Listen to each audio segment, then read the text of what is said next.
as we welcome in our buddy James Ham of the Insiders. Hammer, what's happening, man? Not a whole lot. Yeah, kind of a quiet afternoon. Just nothing to see here on social media or anything. I don't know why you're shouting at us. Yeah, I mean, So is it noisy? James is alluding. No, we got it. James is alluding to unfollow gate going on with Fox and Sabonis.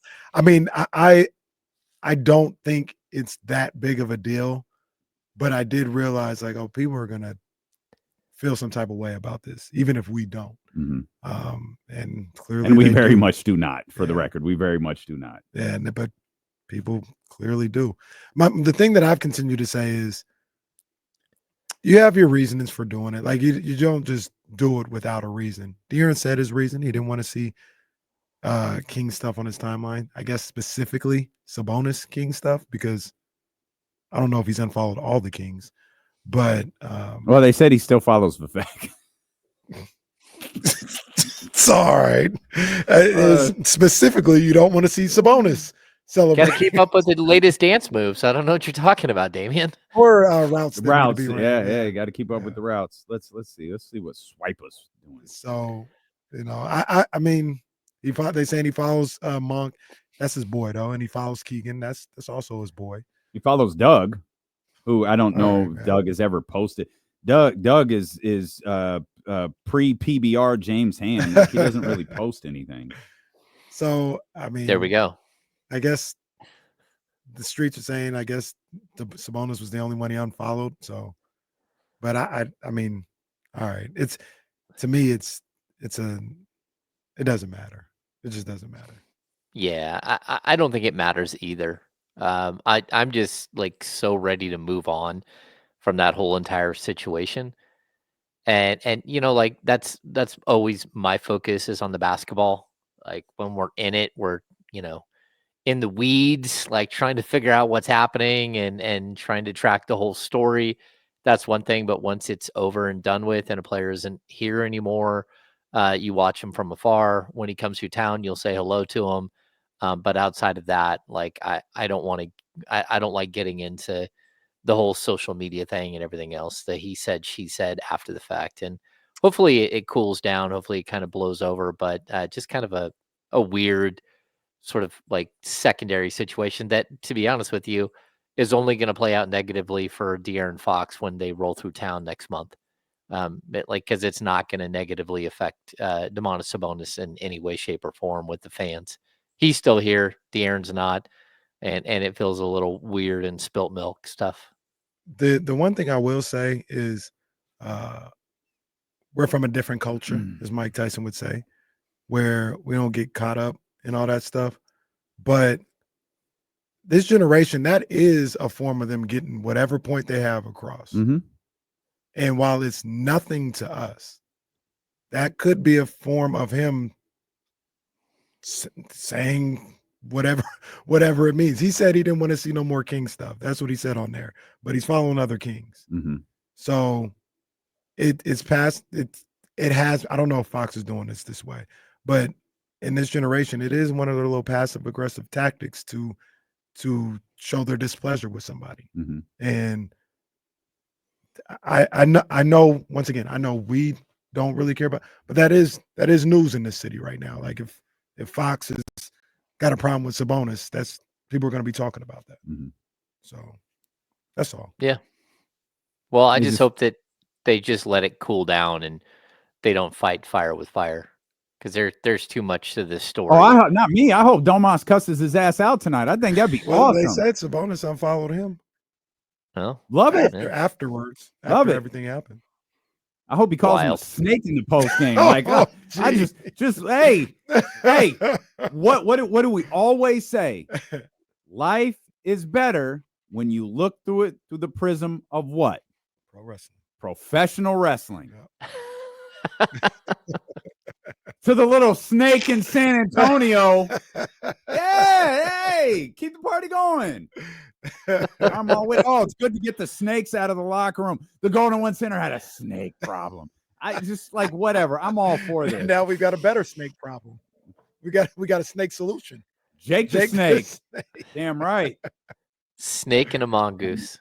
Yeah. So I mean, Yeah, that's how they get down every now and then. I remember very clearly when Dave Yeager and Brandon Williams had issues.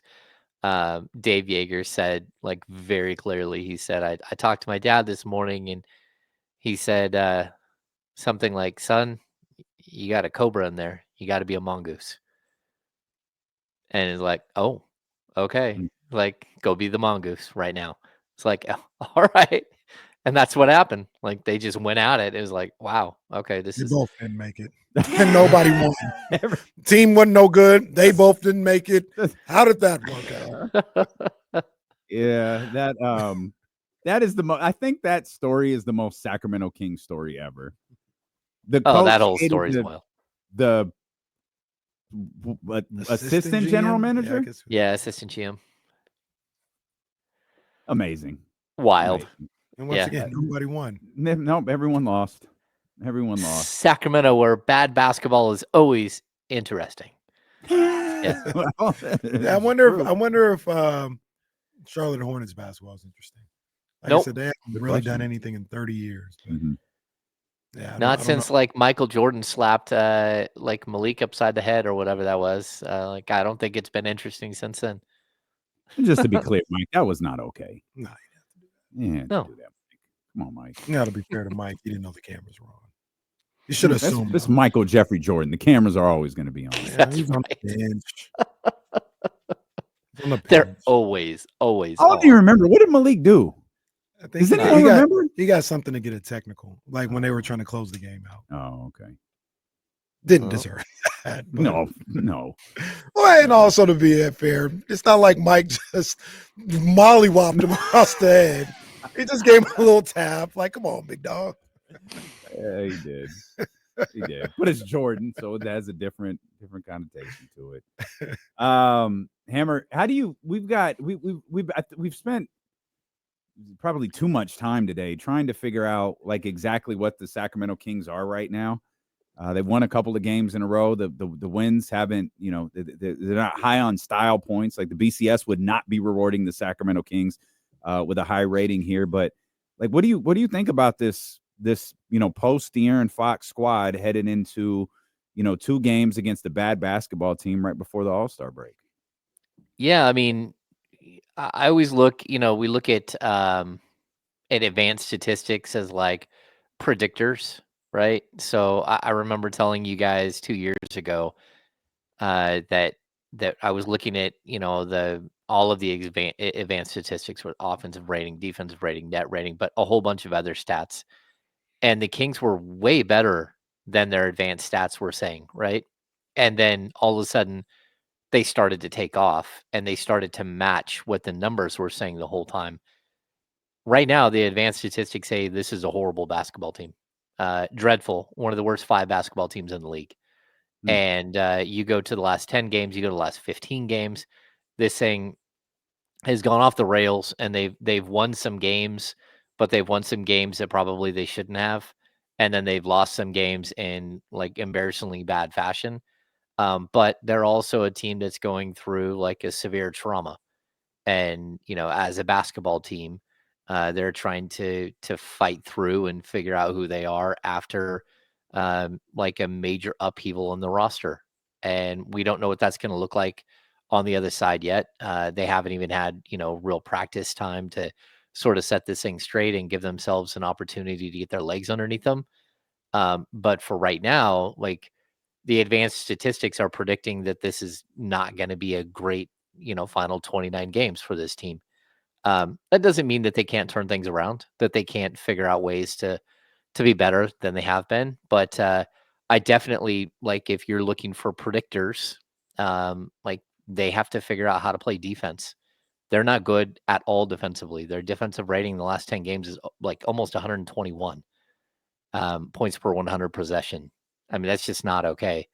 And so we're seeing sort of like this struggle.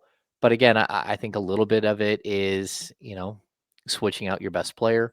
A little bit of it is, the stress of the trade deadline and not pulling anything off until the last second. And then trying to blend all these new players in together. And so, I don't think, me and Kyle discussed it earlier on the Insiders. I don't think, scoring 42 points by DeMar DeRozan is like something that is repeatable on a nightly basis. And it's not, it was a one game thing that helped you get over the hump in a specific game. But you have to find things to rely on as a team that are repeatable, that are, like help develop like who you are as a basketball team. And they just aren't there yet. And that's because they made a lot of changes, and now they've got to figure out a way to like incorporate all these changes in a very, very small window of time and try to find success. And, again, you can't lose these two games right here. These are imperative games to win. I mean, it doesn't get any like bigger than these two games, because these are two of the easiest games on your schedule that's left. James, do you think they'll be able to do that? Do you think they'll be not win these games, but be able to put together something sustainable? I know the advanced stats say what they say, but the most advanced stats says they're 14-8 in 22 games, and you find a way to win.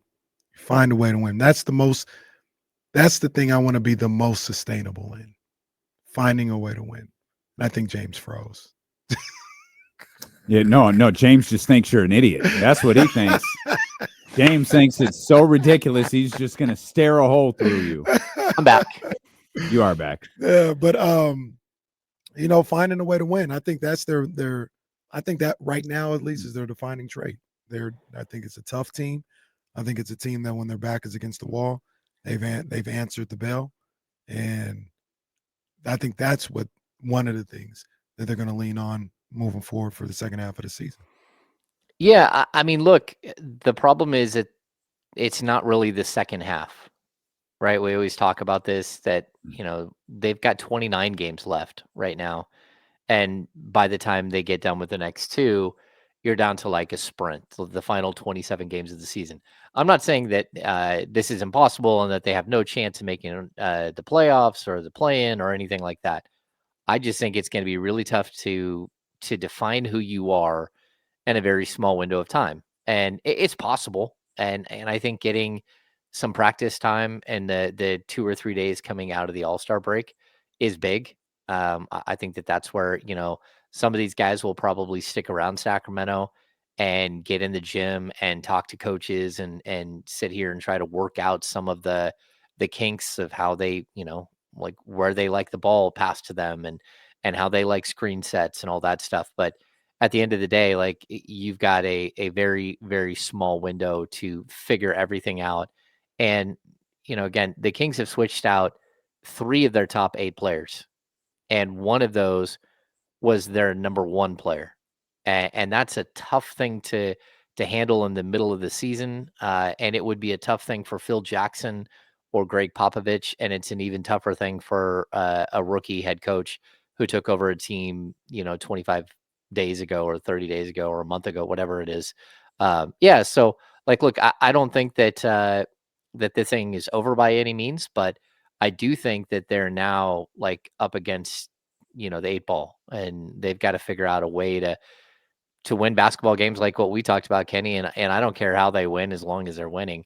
But at the same time, they have to develop who they are all over again as a team. And that's not really easy to find an identity in the final, 29 games of the season.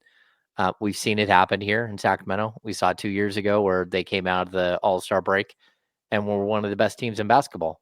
And if they can repeat that, then I think we're in for a fun ride here. But that is very, very difficult to do. And the way that they're kind of that they have put themselves in this situation, they probably need to go 18-11 here in the final 29 games to have a shot. Maybe even 19-10 in order to have a shot. And that's not going to be easy to do. That's a really high win percentage. How do you think they're doing so far? Like you talked about the advanced numbers and what the advanced numbers show you. Like how do you think they're doing in kind of finding their way here in I've been trying to make the argument that this is the third different version of their season. You had the Mike Brown version, the Doug Christie version, and now you have the post De'Aaron Fox version. How do you feel like they're doing so far in that regard? Yeah, I mean, it's really tough because when you look at this team, they're turning the ball over like crazy, Mm. right? That's a horrible issue that's popped up over the last couple of weeks. They're not shooting the ball any better than they were before. You're having games where, again, like players are completely forgotten, and then other games where they're the focal point. And so, they need to find sort of that hub, and they need to, in my opinion, they need to run the ball through Domas way more until they solidify who they're going to be going forward. And that doesn't mean he has to put up 30 points a game, but that means that he needs to up his assist totals.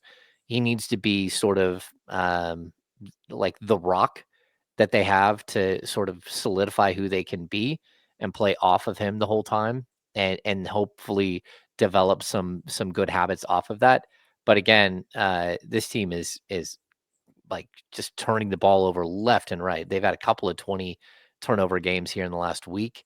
And again, I think they have moments where they're good offensively, but on the defensive side of the ball, there is absolutely no identity at all right now, and they've got to figure that one out. And it's not easy. We talked about it earlier, Kenny. Jake LaRavia told Mark Jones that, like, when he was in Memphis, all they do is funnel to the middle, right? They funnel to the middle because they've got Jaren Jackson Jr. and they've got Zach Edey, and two big shot blockers, and the Kings funnel to the sidelines.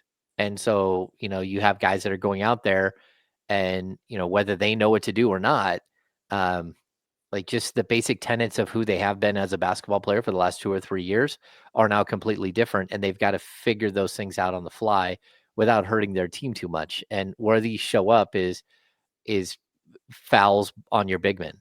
That's exactly what happens. Anytime you see guards getting blown by, it's usually a game where Domantas Sabonis has 5 or 6 fouls, and it's him trying to help. And the last game, it wasn't Domas, it was Valanciunas. They kept getting caught in these situations where the guards were getting just completely blown by, or caught in rotations, and the bigs are getting attacked. And again, he fouls out in 18 minutes of play. It's gonna take a little bit of time, and that's why switching 3/8 of your rotation in on the fly isn't easy, and it's really not something I would suggest doing in most situations. Um, what do you think about Zach LaVine? Are you concerned about Zach LaVine, and just the low percentages he started off with here in Sacramento? Do you think this is what we're going to see here, or are you still saying, hey, give him a little bit more time? I think we'll see a better version offensively of Zach LaVine. Yeah, I think offensively, Zach is actually trying to find his way, and he's one of the guys that are starting to show signs that he gets it. I think the back cuts have been amazing. The lob threat that he's become, like, a lob threat in the half court is really difficult for a guard. And here he is, flying up and doing all these crazy dunks and stuff. And you're like, okay, I get it. I see what he can be. Now, the 3-point shooting, he's got to shoot better than 19.2% or whatever it is. That's just not going to cut it. Um, but I also think that's settling in. And I think part of it is the fact that he had missed time before he got traded to Sacramento. He had been away from the team while they were working out a trade, number one, but number two, while his wife was having a baby. And so he had missed 8 or 9 days, and just jumped right back on the court, and you got to play 30 something minutes. So I think we're going to see a better version of Zach LaVine on the offensive side. And I think it's not going to take him that long to figure out how to use Domantas Sabonis as a screener, or Valanciunas as a screener, or figure out where his teammates are so he's not turning the ball over too much. On the defensive side of the ball, we can. I think on ball, he's not a horrible defender. Like, when it's mano a mano, it's when it's either switching, or when he's off the ball, and he gets lost in rotations. That's something that may take time, but in all honesty, I don't expect him to ever be a plus defender. And you just hope that he's better than some of the plays that we've seen this so far from him on the defensive side of the ball. And again, like this is kind of what you got into. You knew what you were trading for when you got Zack LaVine, and he's just an incredibly talented offensive player who will figure that out really quickly. And then the other thing is like, look, he made a play on the final sequence the other night that I think helped change, well, at least helped the Kings solidify the win. We had that incredible up and under from DeMar DeRozan on the last play. And I watched the replay a bunch of times. Zack LaVine instantly looked around, spotted Kyrie Irving, and bolted straight towards him. And they couldn't inbound the ball to Kyrie on the final play of the game, and instead went to Spencer Dinwiddie, who tried to run over Malik Monk, and basically he did run over Malik Monk. I was going to say, I don't think he tried. I think he was pretty successful. Yeah, but the reason why that happened was because LaVine cut off the one real option that you wanted, which was Kyrie. And so those are things where it's like, look, he made a really smart defensive play and a really heady basketball play. Like that's what you're hoping that he starts to bring, is more of those moments.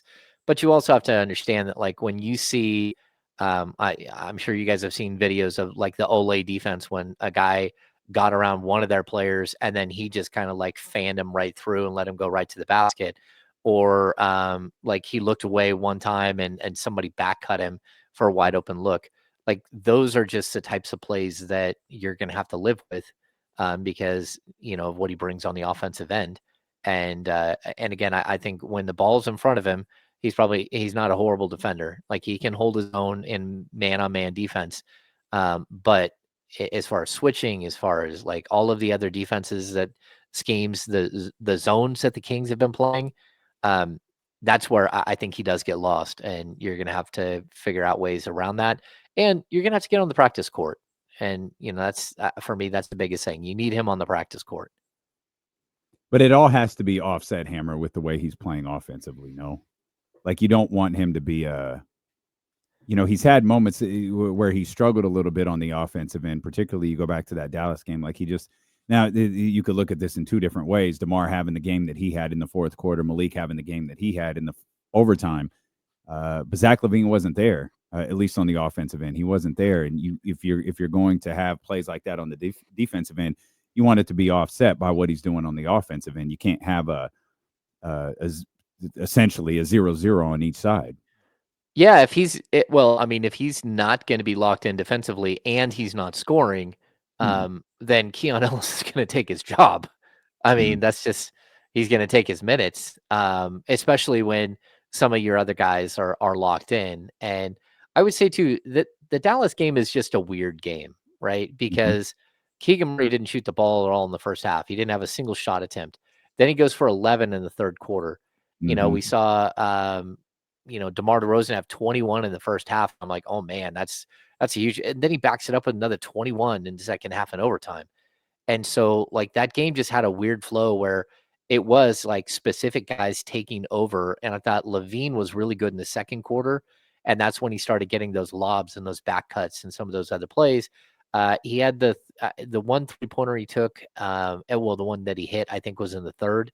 And so like, I think that this team is built very strange, and that they just have a whole bunch of offensive weapons and they haven't figured out, whose turn it is, especially when you switch out De'Aaron Fox.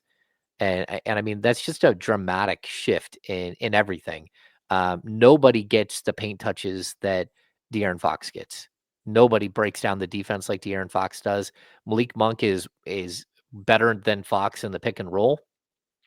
But the pick and roll is a very specific play set designed to go to Domantas Sabonis or for Monk. It's not really for the 3-point shooters. And so it's going to be tough to balance this whole thing out and have guys step up and find their roles on the fly. And you hope that it does happen. You hope that they have like just this moment where it's an epiphany moment and it all works. But they're also, like, I hate to say it, you need to be patient with this team. And that's not something that the NBA schedule is going to allow. And I'm hoping that, again, you get these 2 wins here, you feel a lot better about yourself going into the All-Star week up 3 games above 500, knowing that you need to get probably 8 games over 500, 9 games over 500 to be a playoff team. And that would at least be a good start, but they're just going to take time, and it's just difficult because they don't have a lot of it. We'll come back. We'll talk more with James Ham, the Kings and the Pelicans. Night 1 here as the WrestleMania. I guess it is. They got 2 games back to back in New Orleans to close out the first part of the season. We'll talk more with our insider from the Insiders. It's James Ham with D'Lo McKay here on Sacramento Sports Leader ESPN 1320.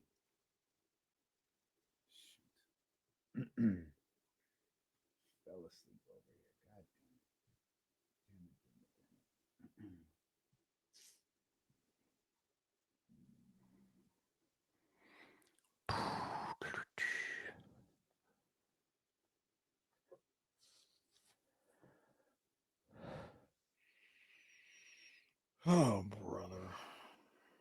Rain's coming tomorrow. Yeah. Again? Yeah. Dang. Only for a couple days, though.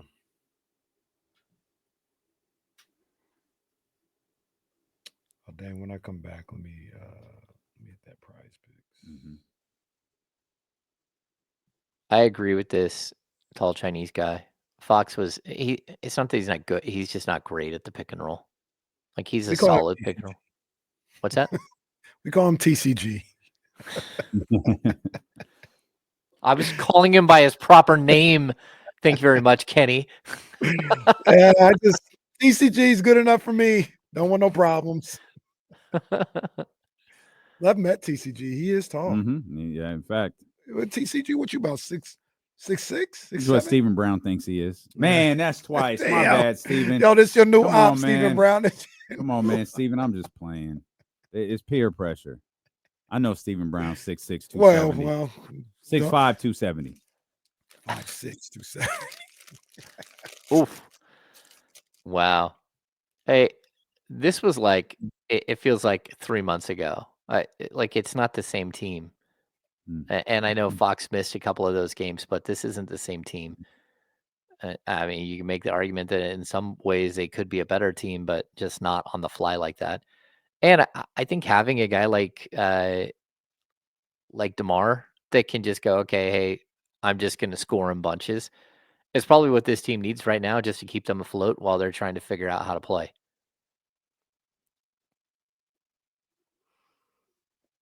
It's fun to figure out things and win, but it's also sometimes I don't care if I got to figure things out tonight. We'll figure things out at practice. Let's just try to win the game.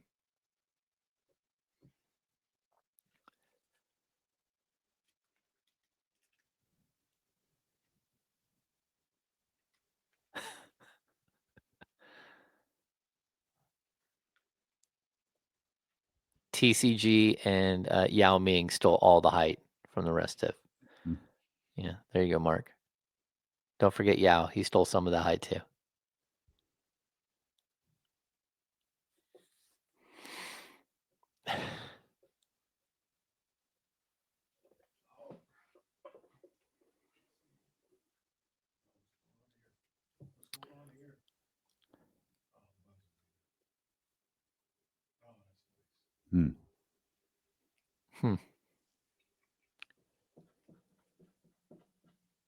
Rustog, everyone's pretty healthy right now.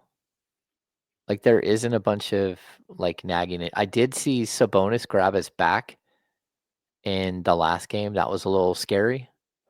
But the injury report in Sacramento, which is always 100% accurate, did not list Sabonis with a sore back as anything. Yeah. Yeah, it's fine. It's been pretty generic.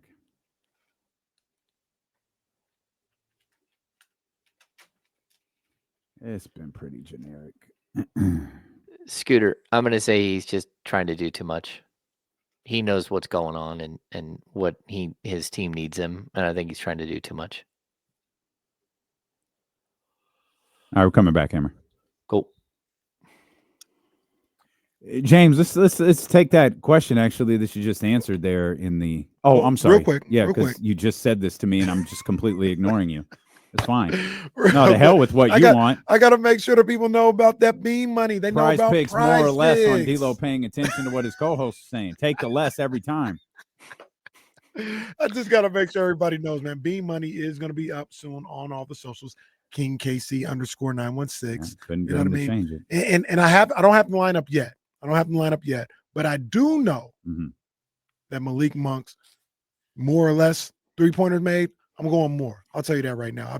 I'm on that. That's the one. I lost it last game. He had 0. Okay. But that's just a one-off. My boy gonna be hitting some threes tonight. So it's all good. If you want to get your lineup up there, that's great. You need to go to Prize Picks, set up your lineup for sure. But if you do that, you got to put in the promo code KIFM so you get $50 instantly on your first $5 lineup. You don't have to win or anything else like that. Just put the promo code KIFM in the promo code box, and you get a free $50 with your first $5 lineups. Must be present in certain states. PrizePicks.com for more details. Prize Picks, run your game. Beam money coming. There you go. It's really weird that you phrase it that way, but that's fine. Oh, that was crazy. James, someone asked you during the commercial break, right there as the commercial break was coming to an end, about what you think is going on with Malik Monk. You want to elaborate on that a little bit? Yeah, I mean, like, look, I think Malik is one of those players that he's really excited about the opportunity ahead of him, right? He knows that all of a sudden he has gone from a really cool story in a 6-man to the starting point guard of the Sacramento Kings. And I think a lot of the times what I'm seeing is he's trying too hard. And, I know he wants it and he wants to be really good. But, I think some of his 3-point shots have been forced. That was the biggest question. Over his last 10 games, he's shooting 25% from 3. And that's on 6 shots. That's 6 shots a game. He's also playing 35 minutes. And, we've seen sort of the downturns from Malik in the past when it comes to his shooting numbers. And it usually is because he's playing major minutes and hasn't had a break and all that stuff. Well, that just got put on steroids. Like he just like fully has been, he's playing way more minutes than he's used to this season. And since he's become a starter, it's more like 33, 35 minutes a game, as opposed to the 26 minutes a game he was averaging before. So it's going to take a little time for him to figure it out. But at the same time, like, look, he wants to win. He wants to be the guy. And that's admirable. And I don't think the Kings have done him any favors with going away from heavy pick and roll action with Domantas Sabonis. I need to see that like 15 times a game. And that just hasn't been part of what they're doing so far as they're trying to figure each other out. And it's a little bit difficult. It's to watch at some times. And he's turning the ball over more than he should. And again, that's just for me. You can see he's a little amped up. He's trying really hard to make an impression and to be the guy for this team. And sometimes that looks a little clunky. I wanted to see, sorry, I didn't have this readily available, but I wanted to see his turnover numbers in that game against Dallas, because I thought that was one of the first times since he's taken over this point guard role. It felt like, it could be wrong, Turned the ball over 4 times. 4 times. Yeah. Wow. It felt like he was a little bit more under control, just visually looking. Like, obviously, he had 4 turnovers, but it seemed like he was really rushing himself, really in a hurry in these first few games as the point guard. And I thought he calmed down a little bit in the Dallas game. I don't know what the turnovers were. Maybe they were, maybe they didn't have anything to do with him being rushed or anything, but it felt like he's got the idea. Like, I remember the Minnesota game, and I know you saw it too, James. He was playing entirely too hard. Like, he would, to be a point guard or starting point guard and be able to play 38 minutes, like, he was going to wear down. I was like, that's when I was like, yo, they got to get him a backup point guard, because he can't do this. It felt like in this last game he had started to understand, let me pace myself a little bit. And maybe he did, and he just had a rough turnover night. But I think that's what he's going to start to learn as time goes on. Well, he had 8 assists early, and then he got stuck at 8. And to be honest, I think he had 8 assists and 2 turnovers. Like when I saw the final box and he had 4 turnovers, I don't remember the last 2. I'm sure that if we went back and watched it, they'd probably stand out because everything Malik does kind of stands out. But yeah, I think that like this team does not have depth at that point guard position. And there's going to come a point where you worry about running him into the ground. And that's because, again, he hasn't done this. He hasn't played this many minutes in a season in his career. And all of a sudden, you're asking him to do more and more and more. So I think he'll be fine. But I would like to see him get back to basics. I'd also say, like, whatever he did, like, he barely had any points at all, like, through most of the game. And then he ended up having 8 in the overtime session. And I thought he was so good in the overtime session that whatever energy he had left, you saw it. You saw it on that offensive rebound where he beat everybody Yep. to the ball on the baseline. Yep. Like, to me, that's the Malik that you need. But also, like, they started using the pick and roll, and he started getting right to the basket and just scoring, as opposed to finding Domas. And those are things that the Kings need to circle and say, like, how can we make him successful? What are the best grouping of plays to help him get rolling? And then I think what we're also seeing is that Malik has the same problem that De'Aaron had, and that is that he's playing a huge amount of minutes in the late first quarter and in the early second quarter with the second unit. And it's a bunch of second unit guys that have never played together before, like that whole group, whether Jonas and Keon and Trey Lyles and Jake LaRavia, like that group of 4 have never played together. And outside of, Trey and Keon playing some minutes together, but like the group of them have never played together. And Malik is being asked to lead that group in the same way that De'Aaron was asked to lead a group that was, Keon and Trey and Kevin Huerter and whoever that 4th guy was that you wanted to put in the game. Your number's going to dip right there because, there isn't continuity. And there will be eventually, I think, especially with Valanciunas in the pick and roll. I think that that's going to be big for them.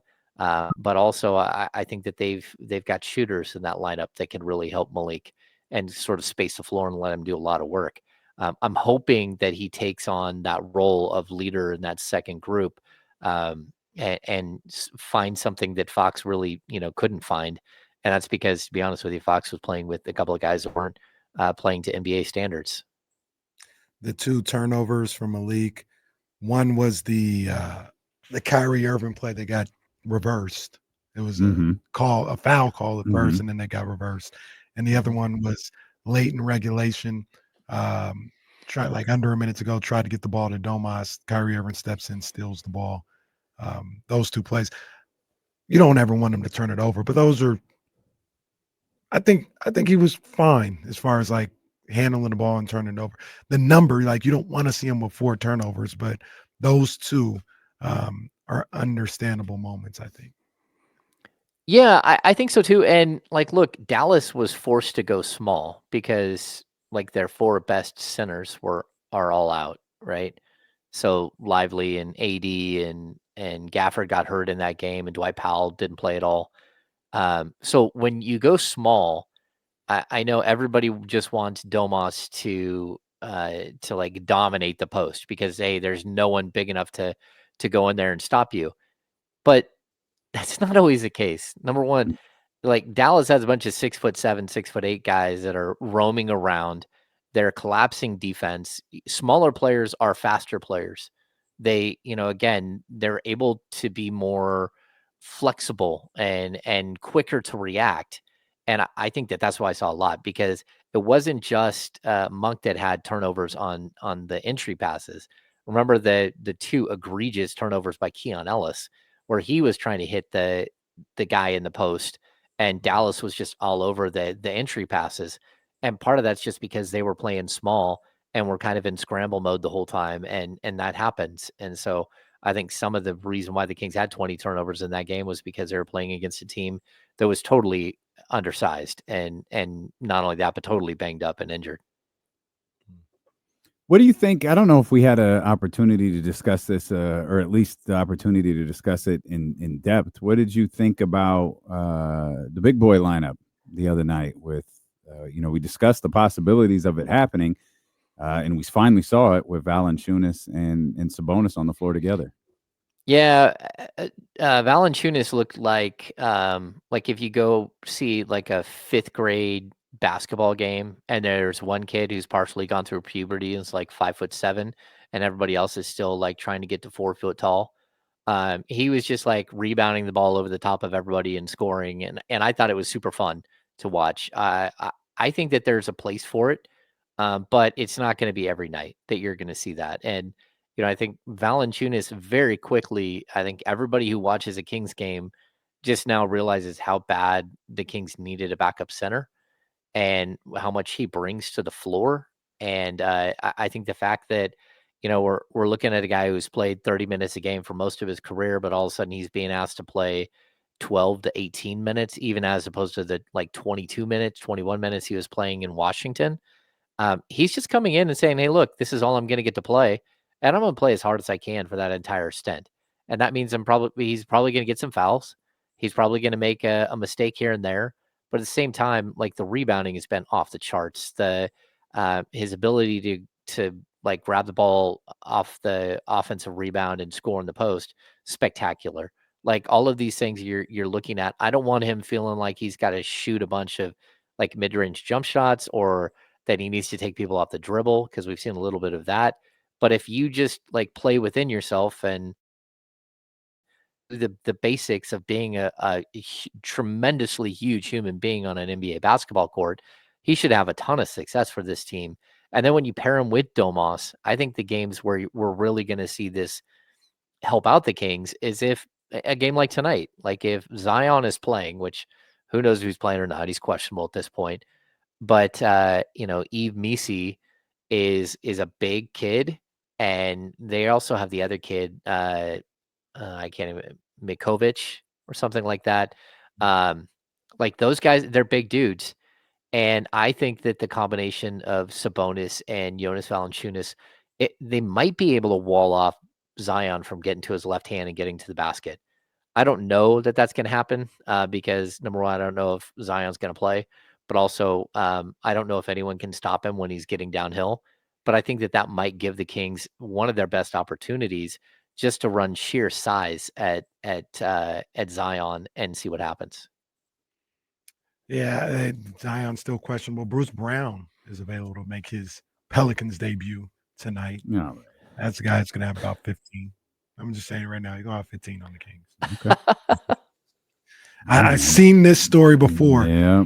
I like JV and the two big lineup that you talk about. It was effective, like you said. Maybe it's not something they do all the time. Maybe it's a little situational.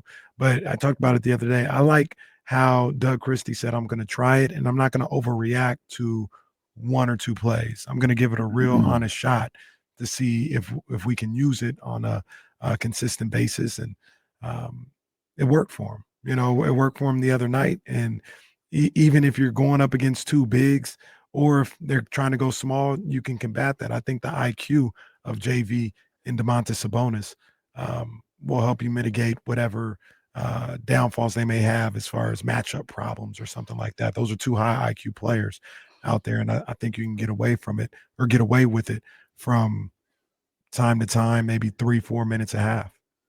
Yeah, we haven't even seen them do a lot of the things that, like when Doug played for the Kings, that Vlade and Weber did, where they're running dual high posts or running one of them in the high post and just dropping one down on the block. I think we're going to see a lot of that if they get an opportunity here to play together, where all of a sudden Sabonis is feeding Jonas in the block. And I think that they could really have a solid, run here. But I also, there is concerns about just their ability to play defense together. Like it's one thing when you're going up against a big team and you can slow them down a little bit and you can do things like walling off and stuff like that. But it's a whole other thing when all of a sudden one of those guys has to chase like a small stretch five or a stretch four who's bombing away from three, or a guy who's like that, but then can take the ball to the basket. Because again, I think when Valanciunas fouled out of the game the other night, it was a lot of those lineups with Sabonis where you're just a little slow in rotations and slow doing everything because you're running two near 7-footers out on the court. Hammer, it sounds like, over the last 45 minutes, you brought up defense a lot. It sounds like your main concern with this team, post-trade deadline is still on the defensive side of the ball. Yeah, I mean, I think it was still a huge issue before the trade deadline. Before they traded De'Aaron Fox, his team was not great defensively, and they'd really started to slide as far as the defensive rating numbers. They had really taken a step back. But this is a team that does not defend the three well at all, and they're just not a team that has like the chemistry on the court right now to really like get caught in rotations. And so I do think it's going to be a problem right now. Again, they're in their last 10 games, they're 25th in the league in defensive rating, and it's almost a 121. That's astronomical. Like you're going to lose a lot of games when that's the case, and you're going to get blown out of a lot of games when that's the case, unless your offense is just like spot on. But I always tell you guys, like one of the problems with defensive ratings and defensive metrics is they are hinged a lot upon how well you play offensively. And I don't think this team is in sync right now offensively. They're not getting easy buckets and getting back and setting their defense. They're getting beaten transition here and there. And that's just a product of not being on the court together and really not knowing the guys around you all that well. And that just takes time. It takes time to learn. And, even like the Laravia stuff, like funneling guys to the middle. Like, hey, man, everybody else is funneling their guys to the outside and you're funneling your guy to the middle. Why is that? It's like, oh, I didn't know we were doing that. Like, that's not something we did in Memphis. And those are things that you're going to have to figure out, because I guarantee you there are coaching things that Billy Donovan did there with Chicago that Zack LaVine is still doing on the court with the Kings that are not part of the Kings scheme. And it's just, that's what his default settings are right now. And resetting default settings in a player mid-season is not simple at all. When do you think, like, what do you think the schedule is going to be for these guys getting back from the All-Star break and getting into the gym to practice together? May they come into this practice facility a day earlier than normal because they know they got some work to do, or are we looking at they play on Friday, they might get back in there on Wednesday? Yeah, I believe that's what they do. I think, like everyone will, like a lot of people just go straight from the game on Thursday night. Like they'll take a flight straight to whatever destination they're going. Some of these guys go to the Caribbean, some go to Cabo, some go to some spot in Mexico. They try to get out of town as much as possible. Some of them have to like race home and grab a suitcase and figure out what they're going to bring to wear for the next month and a half while they're finishing the season, like Jake LaRavia, even Jonas Valanciunas, like they're going to live out of a suitcase the rest of the season. Luckily for them in the Sawyer, they'll live right there, and like it's not like their life is going to be horrible, but they do still need to go get their clothes and do all that stuff. But yeah, I think we'll see the players come back. I think they have to report back, I believe, by Tuesday. It's either Tuesday or Wednesday. And then they usually have a night practice that first night back. And so we're all down there at like 6:00 in the evening while the team is just kind of stretching their legs and getting back on the court. But I also think there are going to be a couple of players who leave really quickly and then come back way early. Or maybe they just go straight back to Sacramento and say, hey, I need the playbook. I need to sit here and study and get on the court with whether it's coaches or development coaches or something like that, or some of their teammates who have decided to not go leave and get away from basketball. So yeah, I definitely think it's a moment where we're going to see some of these guys, get back in Sacramento and try to figure a lot of things out. James, you got to win these two, don't you? It's a 12-win basketball team you're playing here. They're 12-41, I think. Like, you've got to win these two if you're Sacramento. Yeah, I mean, without a doubt. Like I one of my 3 keys was I said it's a 12-win basketball team. It's a 12-win basketball team. It's a 12-win basketball team. Right. Like you don't get this opportunity to beat up on a team that not only are they a 12-win team, but they also have injuries. They also just traded one of their best players.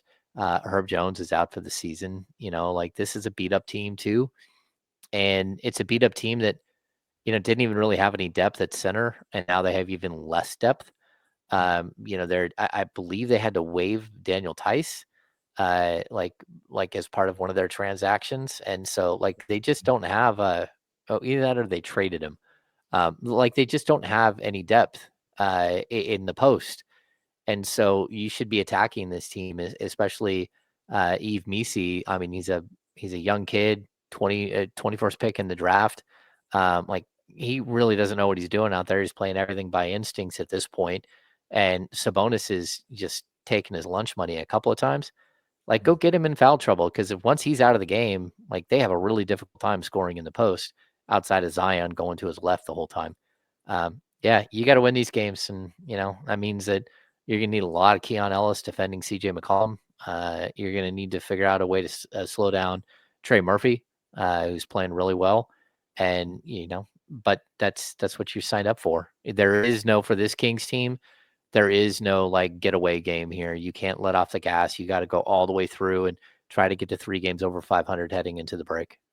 And I think they know that. I think they understand that. You got a guy like DeMar who's been in the league a long time and understands moments like this and opportunities like this. I think he'll get that across. Doug understands it as well.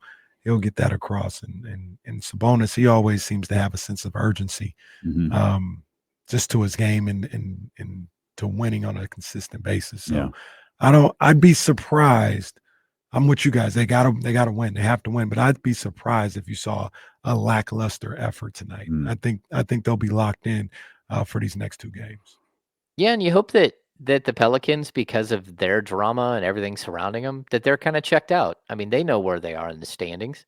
They know they don't have an opportunity to claw back, and they also know this franchise is probably looking at the Cooper Flag situation and the draft pick situation, and hoping to get into that more than they are get into trying to climb into the back end of the playoff race or the play-in chase. So go and take care of business. Yeah, and use it as an opportunity to get better with your group out there. Yes. You got Valanciunas, you got Laravia, you got guys who need that time there out on the floor. We've seen Keon Ellis play a ton of minutes recently. Try to find a groove here. You got 2 games. You're not traveling. You got 2 left. There's always that. You're dragging into that last game at the All-Star break. Well, you're already there. Like that, and that's the good thing. Like I think we were kind of like, man, they're playing the Pelicans 3 times in like 5 days or something like that, 6 days or whatever it is. It's like, all right, at least you've got a back-to-back. Like, cool, it's right there. You're already there. Just settle in, play a couple of games, and then go do whatever you're going to do for a few days. That's it. And this is a team that punked you 6 times last season. They were 6-0 against you last season. Like, go out there and beat them. So for that matter, 3 times in 6 days. Yeah, and for that matter, Jonas, like this is a team that decided they didn't want you. They moved on from you, and like go out there and show them what they're missing, because they clearly miss that guy. Clearly miss him. Now, he had some fun in the last game. I think the camera caught winking there. Yeah, camera caught a couple of gestures there. I like that. Valanciunas is scary enough. He's fun. Pissed him off a little bit. Like, hey, now you really got an issue. Yeah, now we got some serious problems. But I'm all Kings about gonna it. win tonight, man. They're gonna win tonight. I think they're actually gonna look the way people want them to look tonight. I think they'll look solid. I don't know if it's gonna be like a blowout, but they'll play good basketball tonight. I hope so. I truly don't care. Just win. I would prefer you not go down 20 to the Pelicans. Come on, man. Or just 18, 16, 14, or 12. Don't do that. 8, if you play, that's fine. We do that, but like, don't make the game miserable. Yeah, and don't go into the All-Star break under 500. Oh God, please don't do that. Goodness gracious. You have to lose. Oh, don't do that. All of a sudden, you got a surging Pelicans team at 14 wins because they beat Sacramento twice. Well, we know CJ is going to have an attitude problem tonight. So well, he's going to go off. Keep that in mind. Just pencil in CJ for 32, and we'll figure out what else happens. But either way, man, we will be back here to recap it tomorrow, beginning with James Ham and Kyle Mattson on the Insiders at 10 a.m. we're going to head over to 1025 and give away tickets to see Tyler, to the Creator. Matt George will be with us tomorrow. Trista Crick will be with us in studio tomorrow. She's going to spend some time with us as she's out here in Northern California for NBA All-Star Weekend. So that's all coming up tomorrow. We appreciate you so much for being with us today here on Sacramento Sports Leader, ESPN 1320. Vamos Kings, light the beam.